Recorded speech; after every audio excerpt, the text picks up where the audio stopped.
Okay, cool. So, welcome to the lesson number one. And again, super excited to have you guys back in the program. And we'll start with talking about skills and self-awareness. Super important part because we'll look at the soft skills, we'll look at the hard skills, and then we'll look at the self-awareness part where you're strong in, as I mentioned in the intro, and then how could you leverage that for your role and then apply that. So let's just jump into it. So the first part is the critical skills in the job search. And I'll go through them. You will notice that I have certain people on the slides. So why did I include these guys? So the number one reason is because I learned so much from these people, and I highly recommend you to follow them, and I'll link the description, I'll link the resources at the end of the whole program, so you'll be able to go through it. And these people, they represent a lot of values that I'm going to be talking about in this lesson and on this slide. So I'm going to go through the points first, and then I will talk a little bit about the person and why it's really important. So I just wanted to make it a little bit less static, because everybody talks through the slides and stuff, but I want to give you a little bit some of the more better perspective on the things that I talk about, and you'll be able to learn more as after the program by following these folks. Adaptability. So you want to be able to adapt to whatever situation that you'll find yourself, because oftentimes when you are looking for a job, it's different, right? You need to be able to, if you say you're applying with a resume and it's not working out, then you need to do something else. And if you have not been used to just networking or doing something else, or just going like door to door, like in the financial district here in Toronto, Canada, or elsewhere, then it's hard. You're not going to make the same progress. So being adaptable is all about putting yourself out of the comfort zone and being able to push through the fear and push through potential rejections, because people is going to say no, and that skill is going to be really important. How do you make yourself adaptable? Well, you do it, you try it, you practice it, you fail a couple of times, or as I say, it's a setback, it's not a failure. So you really want to try it out, and that one is going to be really important. The second point and the critical skill is understanding and speaking proper English. I believe almost all of my audience will speak really good English, but I just wanted to bring this up because some people will be coming from different countries and they will be looking for a job. So you want to be able to communicate real well in both in the written communication, email, messages, but also over the phone, speaking. That's going to be really, really important. It builds trust, it builds rapport, and it's a really big part. The way to do it is, if you're not very good at English, then you can start watching certain content, watching potentially YouTube, watching stuff that you're passionate about. The way I learned it, I was following Formula One, because I love Formula One, and I think I started watching it as Formula One in English, and I could barely understand it. I only understood about 50%, but I watched it for 3 years, and then I was able to understand 100%. And then when I came to Canada, I did not have the practice skills. I wasn't able to speak clearly so other people could understand me, but I had the words.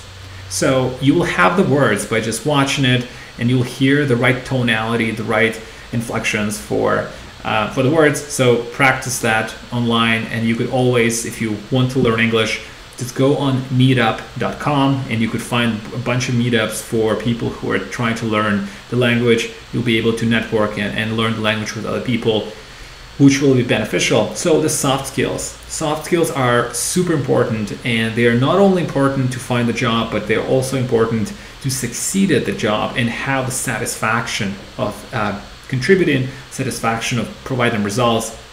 And these are the things like communication, the teamwork. How do you present? Are you a leader?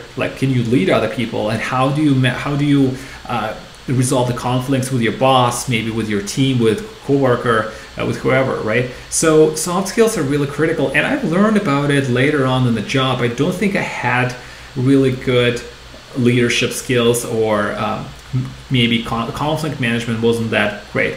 So I learned it on the job, but if you are able to learn it quicker and while going through this process of job search, you'll be able to succeed way faster in both getting the job and then after you get the job. So how do you learn soft skills? Practice. It is all about practice. You want to communicate, talk to other people, sign up for Toastmasters club, find meetups, find people that you can hang out with. Those are going to be really good. Teamwork, again, like you could always find people that you could do work with, volunteers and volunteer in events. That would be something that I would highly recommend. In terms of the leadership, again, like if you, I would say just learn a little bit about what the leadership is, how does it work. There's a lot of great books, and one of them is a book from Jocko Willink that you see here on the left. It's called Extreme Ownership, and I would highly recommend to read that book. I will link it at the end of the course, so you'll be able to look at that, and also how to manage conflicts. So you'll be able to find, and I provide some links for online courses that you could take for this types of soft skills. But you could always listen to them as a podcast. You just listen in the morning while you're commuting, and then you could apply it. So you want to have the theoretical knowledge first, and then you could start applying it, and then you will be much more successful. So some other skills that are important, and again, I just addressed it in this point, effectively using Canadian small talk. I'm addressing people who are coming from other countries. So Canadian small talk is basically what you're saying is, hey, how's it going today? How's your weekend? Something that you are able to build rapport with other people and just be more social. That is super important, and that really opens up another person. Versus if you are not doing that, and again, some people have in a different culture, it's harder for you to build trust, to build a good conversation, and then because people like to hang out with other people, you want to have, like, you look at your friends, there's always something that you like about them, and you would always think about a person that you don't like, and they're probably very different than you. So absolutely, you want to look at how to have this Canadian small talk. If you're not from Canada, you're not from the United States, talk to the people who've been born here, ask them how do you do it, and practice. It's going to be weird at first, but you can get a lot better, because I'm not from here, I'm not from Canada, and it was a little difficult for me, but once I got it, oh man, it makes a huge difference. You want to be able to learn how to sell yourself, how to bring value, because this is a big part because you'll be able to talk, what do you bring to the table, why I want to hire you, for example, or why do I want to listen to this conversation, and you want to highlight some of the strengths that you have in one specific area. And this will be really important at the interview, but it's also important while you are doing those phone calls or you are meeting other people, which I will be explaining later in the course. Clearly highlighting your strength is another important part, because sometimes people are generalists. They can do everything. They can do say marketing, sales. They can code on the side.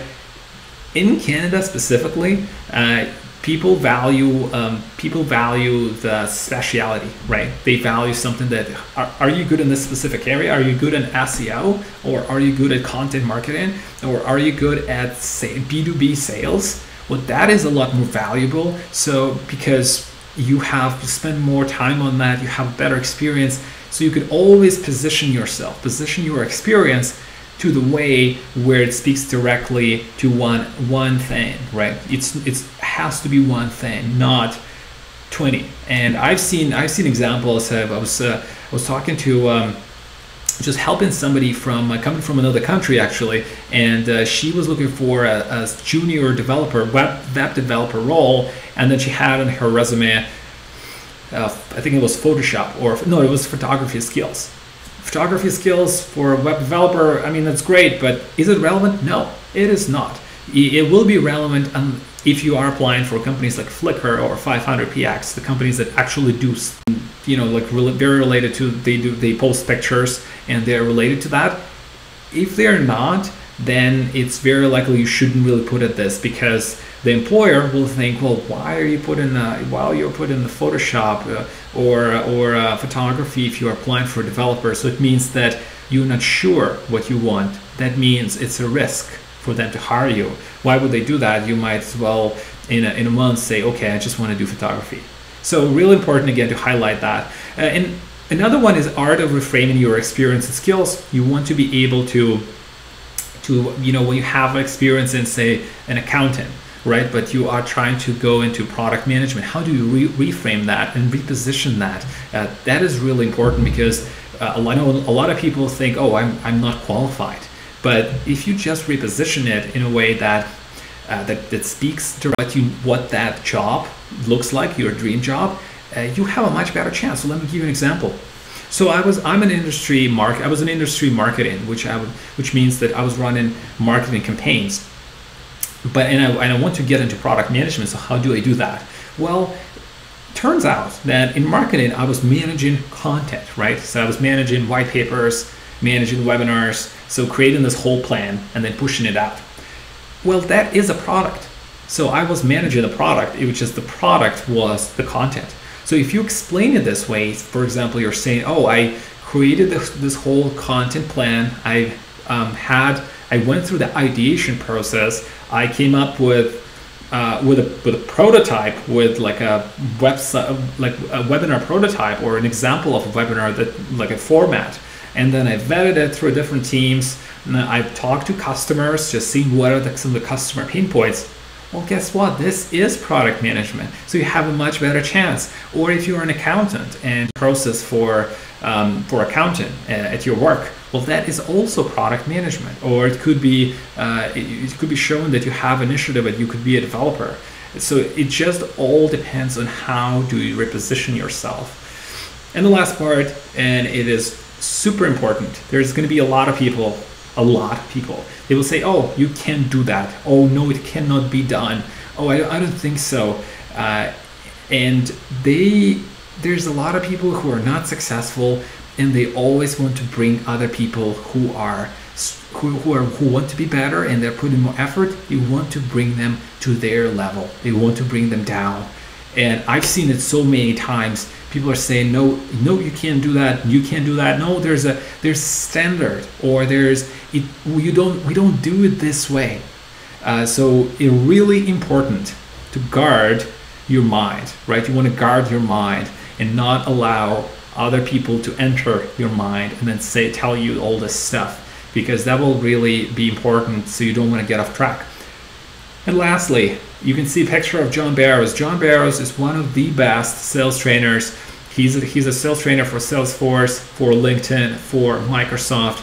He's got some pretty phenomenal advice on the art of selling yourself, on what type of emails do you write, how do you position this whole sales process. And again, the job search, in my opinion, is a sales process. So I will link his stuff after the course, and you'll be able to check it out. He's amazing. I've met him personally twice, and he's got some amazing value both on his YouTube channel. He does the podcast. He's guests at a lot of different shows on sales, and you could learn a ton from him. And again, sales is the most transferable skill you'll ever learn. So I would highly recommend